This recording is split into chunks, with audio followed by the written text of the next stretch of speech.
también existen diferentes tipos de comunicación. La pasiva. ¿Cuál es esta? Rara vez expresan su opinión y suelen ir con la corriente, no suelen ser conflictivos e incluso pueden parecer sumisos. Su comunicación no verbal puede incluir expresiones como cruzar los brazos y evitar el contacto visual. Este tipo de comunicación, pues realmente no expresa ni lo que siente, ni lo que piensa, ni lo que quiere. Simplemente se deja llevar, ¿no?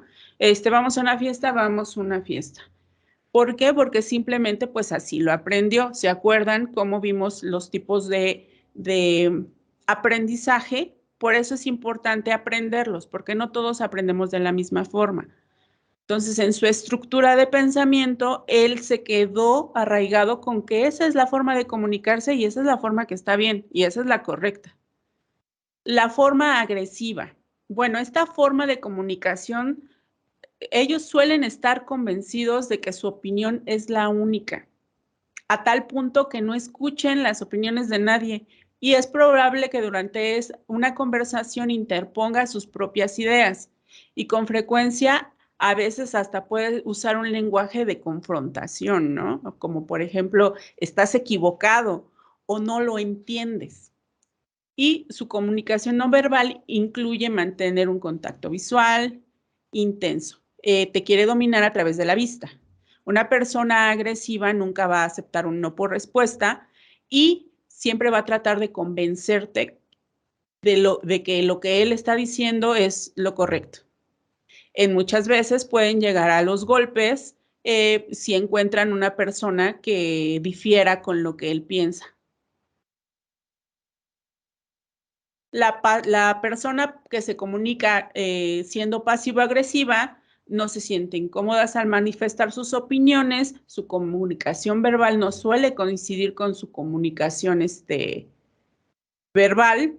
Por ejemplo, pueden decir que están emocionados, pero muestran un lenguaje corporal contradictorio, como fruncir el ceño o los hombros caídos, o como mencionábamos hace rato, ¿no? El cruzar los brazos. Acuérdense que también la forma de comunicarnos es a través del cuerpo. Si nosotros estamos incómodos, vamos a cruzar los brazos, vamos a fruncir el ceño, vamos a bostezar porque estamos aburridos.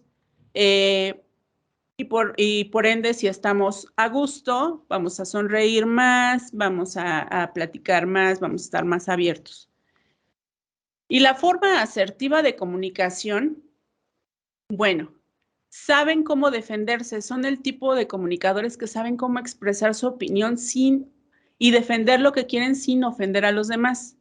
Los comunicadores asertivos pueden usar gestos con las manos mientras se comunican de manera no verbal, perdón, y es probable que tengan expresiones faciales más relajadas, no tan duras, o que muestren facilidad al hablar. Esta sería como la correcta, ¿no? Porque puedo opinar expresar lo que yo sienta, lo que yo quiera, de la forma que más fácil se me dé, independientemente del entorno. ¿Cuál es la efectiva?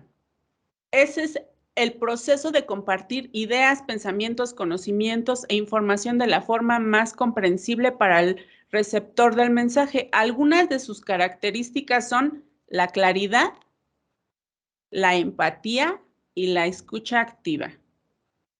Son fundamentales en toda la comunicación. Les repito, la claridad, la empatía y la escucha activa.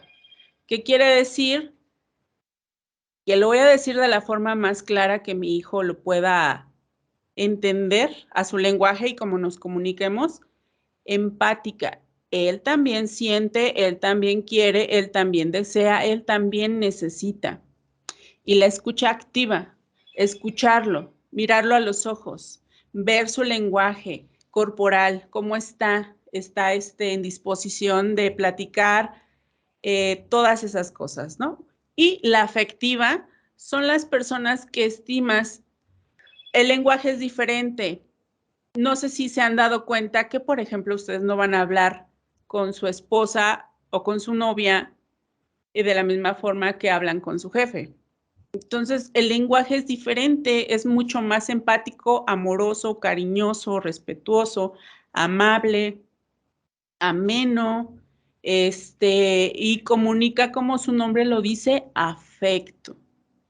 Entonces, en la forma en la que me comunico, también con los hijos debe de haber afecto, debo de expresarme afectivamente. Él debe de sentir, como ya lo decíamos hace rato, que lo quiero, que lo respeto, que valido lo que él piensa y lo que él siente.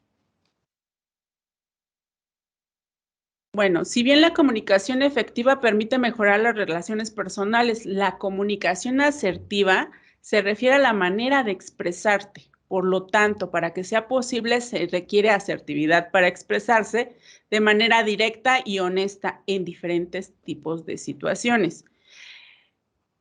No nos expresamos de la misma manera cuando estamos calmados que cuando estamos enojados.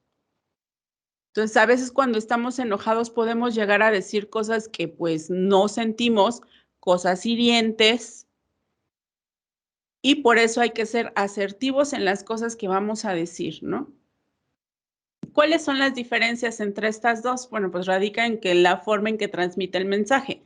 Por ejemplo, en la comunicación efectiva, el énfasis está en la claridad del mensaje que se requiere transmitir, mientras que en la otra se hace hincapié en los demás factores que intervienen en el proceso de comunicación, como lo decíamos, es la postura corporal o las articulaciones del cuerpo, de la cara, de los gestos.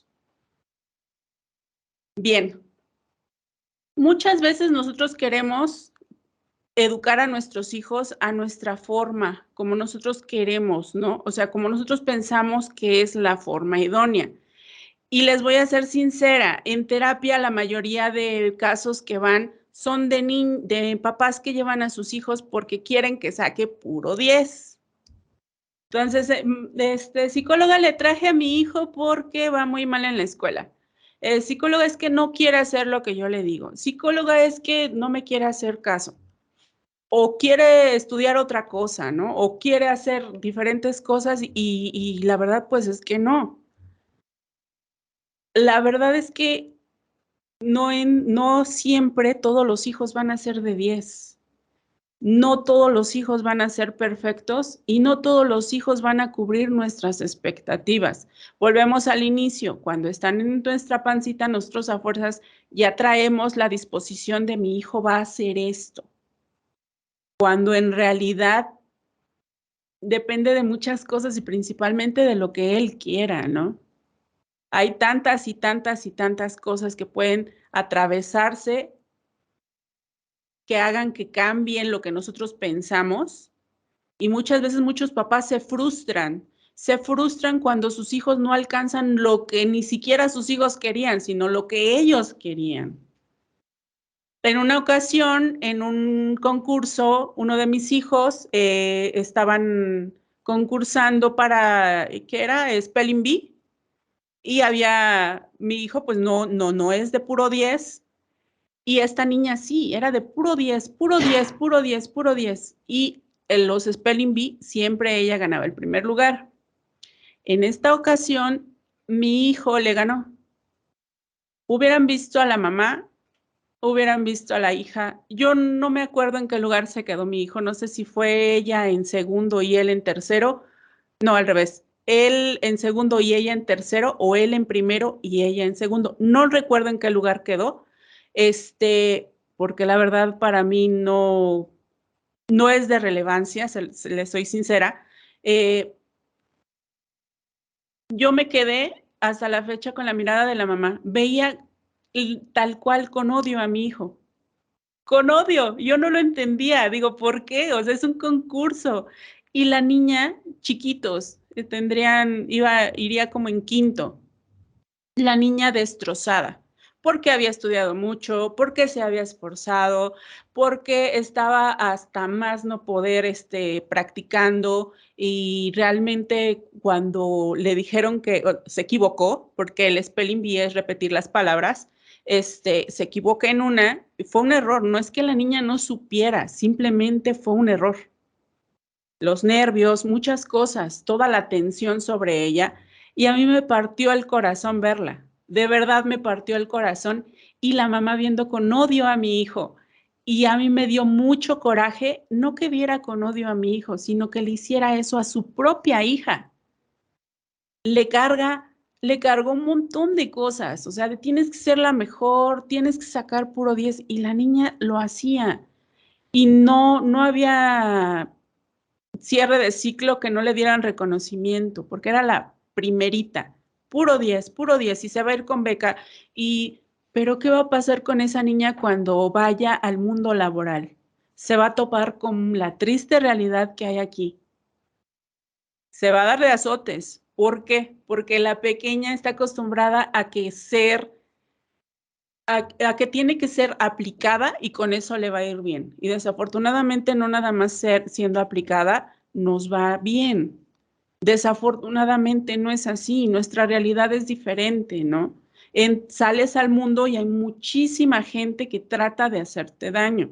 Hay gente que tiene compañeros, que tiene amigos, que tiene familia que le ayudan a subir, a escalar, y no importa que no hayan tenido 10. Seguramente la niña va a llegar muy lejos porque, claro, ya lo tiene metido en su cabeza que puro 10 y sacar la escuela, pero cuando quiera irse al mundo laboral le va a ser muy difícil por todas estas cosas que sabemos que es la realidad, ¿no? Que no por tener cierta calificación ya tienes asegurado un trabajo. Entonces esto es muy triste. La verdad es que a mí me dio mucho coraje con la mamá. Digo, ¿por qué le hace eso a su hija? ¿Por qué desde chiquita la niña tiene que estar viviendo ese tipo de experiencias, ¿no? Si bien, ok, está bien, tampoco les estoy diciendo, bueno, pues que saquen puro 5, porque no. Recuerden, los polos, las extremidades nunca van a ser buenas. Bueno, aquí les dejo esta reflexión que dice, desafortunadamente muchos padres todavía creen que el comportamiento del niño es el que debe de cambiar, cuando la mayoría de las veces es en realidad la reacción de los padres ante el comportamiento de su querubín, ¿no? Eso es lo que deben de cambiar.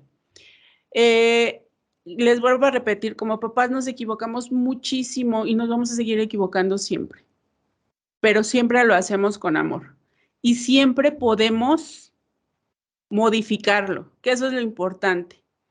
Muchos papás dicen, es que yo soy así, a mí me educaron así, es que así tiene que ser. ¿Lo puedes modificar? Sí, sí lo puedes modificar. Los adultos aprendemos de diferente forma. Para los niños es la pedagogía, la forma como les enseñé hace ratito, y la andragogía es la forma en que los adultos aprendemos. Los adultos aprendemos de diferente manera y podemos modificar cualquier aspecto que nosotros queramos. Si no, no fuera psicóloga. Eso es lo que hacemos los psicólogos, vaya. Modificamos conductas. ¿Se puede? Claro que se puede. Simplemente es que tengamos las ganas, la intención. Ok, no me sé comunicar con mi hijo, no sé cómo apoyarlo. La verdad es que me cae gordo, ya no lo soporto, no sé qué hacer, quiero huir, quiero correr de aquí. Hay gente que los corre, un sinfín de cosas, ¿no?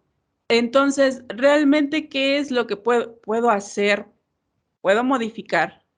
En el camino uno va aprendiendo a ser padres. Así como aprendieron a cambiar pañales, así como aprendieron a vestirlo, a bañarlo, a cambiarlo, las vacunas, como aprendieron todo eso, también van aprendiendo con su adolescente, que sí, que no.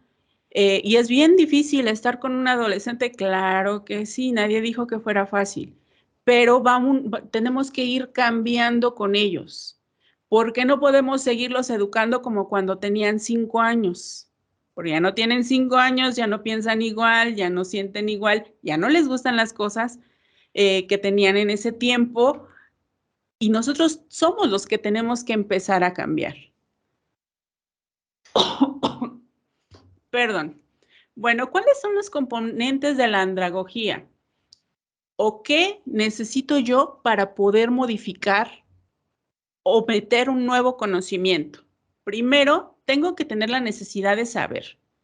Si yo siento que necesito saber un poco más, por ejemplo, de mi adolescente, eso me va a impulsar a generar un cambio, ¿no? Bueno, se genera en el momento en el que el adulto detecta la necesidad y requiere del saber para cubrirla.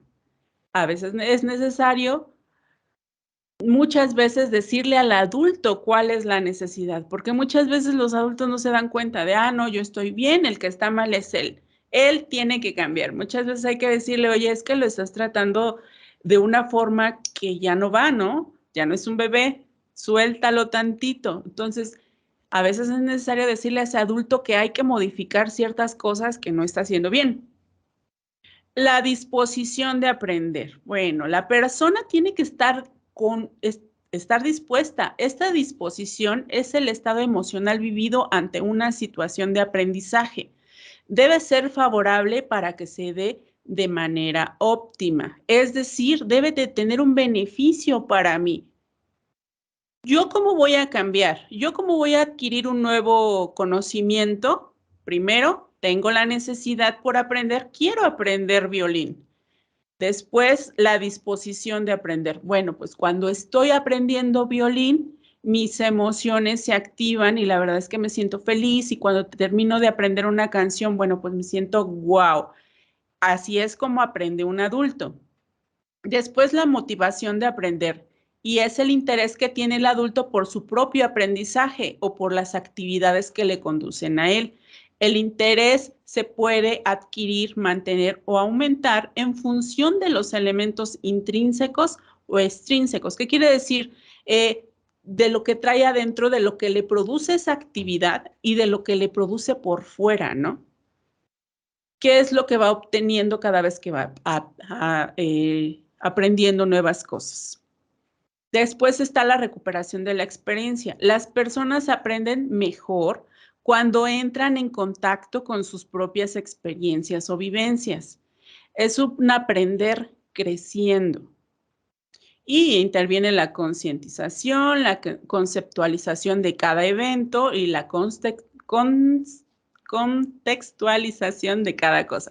Quiere decir de cómo vemos, cómo lo vivimos, cómo lo sentimos, esa vivencia que tenemos, ¿no? De esa forma aprende el adulto. El adulto aprende de diferente forma.